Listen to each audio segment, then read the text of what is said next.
Celebrations erupted across Syria today as the country marks the first anniversary of the fall of Bashar al Assad. Crowds filled the streets waving the revolutionary colors of green, white, black, and 3 red stars.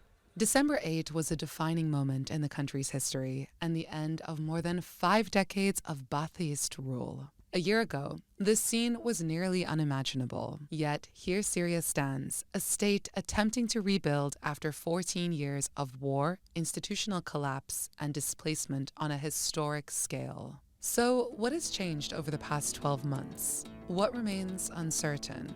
And what does the next phase hold for a nation still emerging from the shadow of conflict? I'm Ezgi, and this is Aloud. This show brings you TRT articles made for audio. In this episode, we've adapted the article titled, "On Anniversary of Assad's Fall, President al-Shara Vows to Rebuild a Strong Syria," published on December 8, 2025. At dawn in Damascus, inside the Umayyad Mosque, Syria's new president Ahmed al-Shara is greeted by chants of Hurriya, freedom. Wearing a military uniform, a deliberate symbol of continuity and control, he declares, "No obstacle will stop us, and together we will face every challenge." He pledged a reconstruction worthy of Syria's present and its past, emphasizing justice, support for the vulnerable, and national restoration from north to south, east to west. In an act rich with spiritual significance, al-Shara placed a piece of the Ka'ba's cloth, a gift from Saudi Crown Prince Mohammed bin Salman, inside the mosque. The gesture is both a religious symbolism and a sign of diplomatic realignment in the post-Assad Syria. Turkey has formally referred to today as Liberation Day. In a statement, Ankara acknowledged the numerous challenges faced in the past year, while praising what it described as lasting steps toward reintegration, stability, and diplomacy.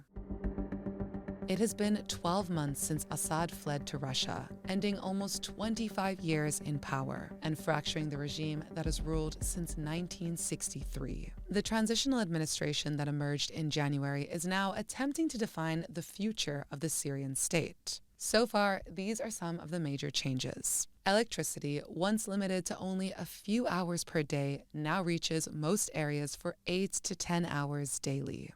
In several major cities, including Damascus and Aleppo, uninterrupted 24-hour power has been introduced on trial for the first time in 15 years.